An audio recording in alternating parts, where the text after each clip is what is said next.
Hey, Brett Messmer here at Technical Taekwondo. Today's video we're going to be going through 3 basic leg kicks. We're going to start with the oblique kick because we had a lot of interest on that little short video that we did. So I'm going to go into a little bit more detail in explaining how to do that. I'm also going to explain the inside and outside leg kicks, which is your basic turning kick, just a little bit different variation. And I'm also going to go through and explain how we do a side stomping kick. So we're going to go ahead and cover those. Yeah, so let's just go ahead and get into it.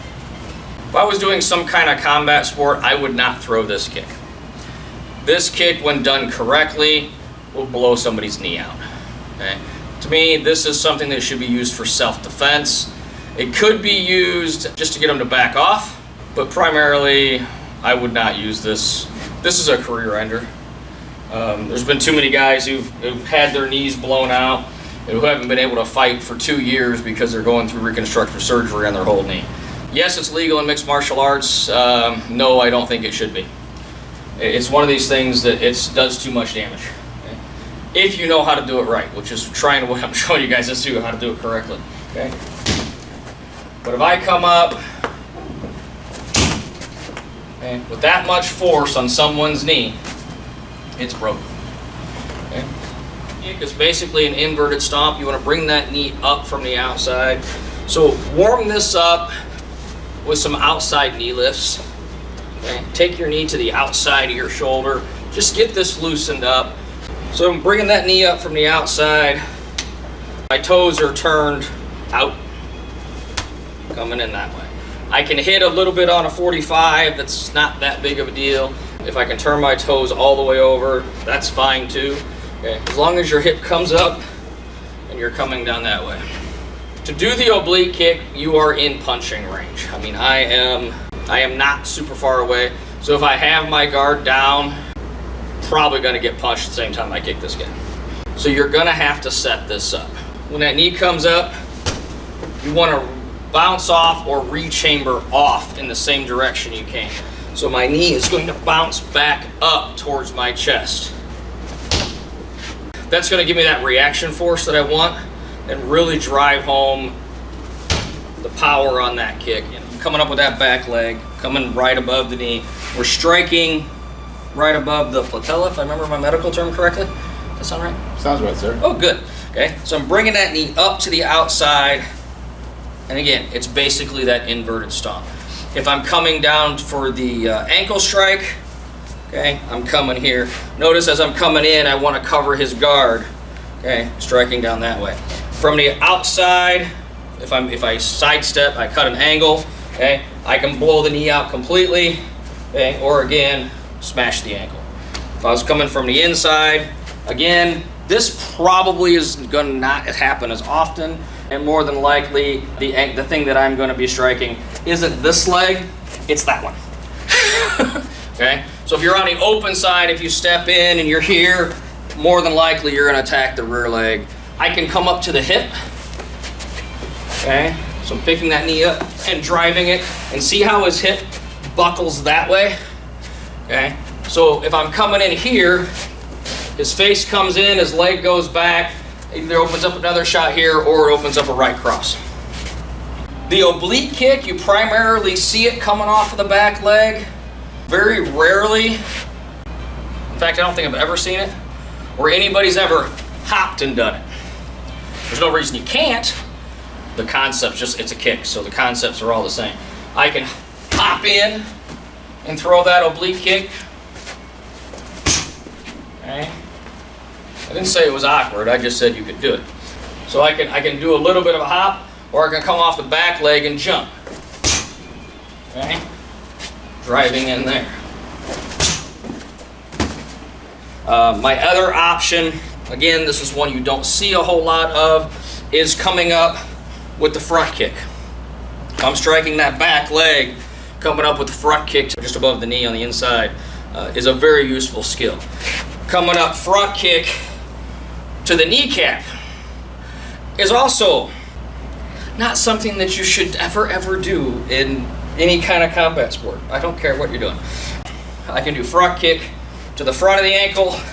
Again, I can do the side kick, front kick to the side, smashing the ankle here. I can do front kick straight on blast. I can do front kick to the thigh. And obviously I can do front kick to the groin. If I step to the inside, same thing. Popping the inside of the knee, turn it over a little bit more, and instead of hitting with the instep on the turning kick or the tie kick, whichever you prefer, I can use the ball of the foot, which is going to focus that power way more efficiently and just, yeah, it's not going to be heavy. Second kick that we're going to go ahead and cover is the inside or outside leg kicks. So on the lowest version of the inside outside leg kick is that basic front kick. I'm coming in, okay, and just turning the hips all the way over and popping it there. Okay. I go a little bit higher. I can do the same thing to either the inside or the outside of the calf. Okay, so now we're talking calf kicks. I can do instep or ball the foot on this one. The difference between Taekwondo and kickboxing or Thai is I don't step through the target before I go. Okay, I'm lifting that back leg up, pivoting that base foot as I come through to open my hips up. Okay. Once I hit the target, once I make impact, I'm recoiling off, which gives it what's called a reaction force. Think of a towel rolled up, you pop your buddy on the butt. That's reaction force. I don't get that whipping action if I don't pull my foot back quickly. Okay?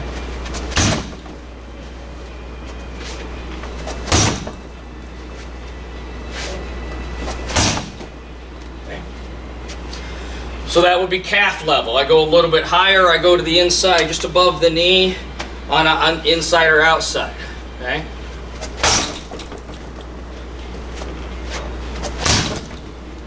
And the same thing. When I'm coming with these turning kicks, I'm driving this knee up. So I transfer the weight, get my hips in over my toes, drive the knee up. If I'm kicking belt level, I release at belt level. If I'm kicking knee level, I release at knee level. I'm just releasing earlier. Mechanics of the kick are identical. I'm just releasing earlier. At a longer range, I can obviously come through and do a skipping version of all of these. Okay? So I can skip and do that turning kick to the knee. If you're coming in and they check it, okay, if you have the time, roll that over into the ball of the foot instead of your shin, but coming in, okay, and you can still sneak that around, possibly. It's not 100% accurate, but you know, it gives you something else. So I'm doing all these leg kicks, they can all be done with a skip. Skipping, turning kick to the ankle, to the calf, other side, skipping to the calf, inside, and again, I'm doing ball of the foot on these. Okay, I can come in and I can do instep or shin as well. All depends on my range.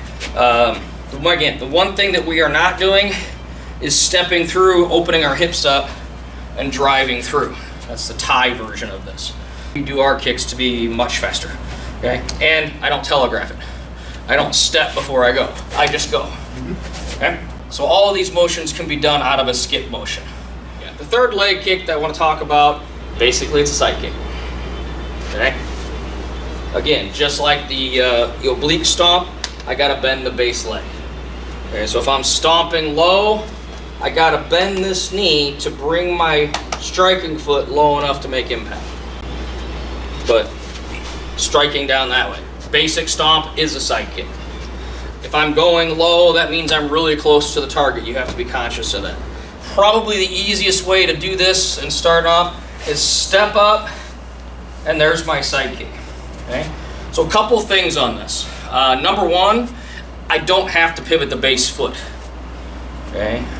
I'm only lifting the leg this high. I don't really need to pivot out this base foot. However, if I want maximum power, because I plan on making him a cripple for the rest of his life, okay, then I'm gonna buckle this base knee, okay, but I lift that knee as high as I can and drive through, and that is gonna completely shatter everything in the knee. So I step up, come through. Again, I can do the same thing if I break his ankle, changing the direction, where I'm stomping down. I can also stomp on his instep. But if I'm going to do that, I got to bend this base knee to bring everything lower as I drop down. So that takes a little bit of coordination to get of bending this leg here. Boom. Okay. Also on the leg kick, okay, notice my upper body is out when I'm doing this motion. If I go to the thigh, okay, he has no chance of punching me when I'm doing this. Okay, and even if he does, okay, no, I'm just trying to push it back. I'm just trying to show you watch what happens to his weight. Okay, he can't move past. He has to clear this foot, so he would have to bring this across and knock it off my leg in order to do something. Okay, so he has to deal with that before he can do anything. And I'm not leaving it up there for him to do it. So I can come in, strike the thigh, and again, I can do this out of a skip. I can just lift it up and pop it. And there's a couple different ways you can strike on this. I can use the heel. I can also strike with the knife edge of the foot coming in this way. Okay? So blade of the foot, however you want to look at it. I've never seen this done either, but I can also do a backside kick to the leg. I don't know why you would want to do that one. Okay, coming in here. Playing with these different kicks, don't forget to also use different angles. I can use defensive angles. Just throw a turning kick as you're coming in. So if he attacks, I cut, okay? Then I can use these, whatever I'm doing, inside leg kick. You know, if he comes in and boom, okay, I can attack the back leg. Again, he comes in, I can attack that back leg. It all depends on what you want to do. Okay? And these are all basic skills, okay, that we do in regular sparring drills. You're just going to modify them to go to the leg. And that's all it is. Footwork's the same, everything's the same. But practice those kicks on what you're doing. So the front kick, the oblique, the side kick, the turning kick. If you practice all of those, whether you're doing mixed martial arts or you want to train self-defense, they all work. Just got to get the reps of them. Okay? But again, thank you guys. If you guys like what we're doing, please hit that like and subscribe. And until next time, God bless and keep on kicking.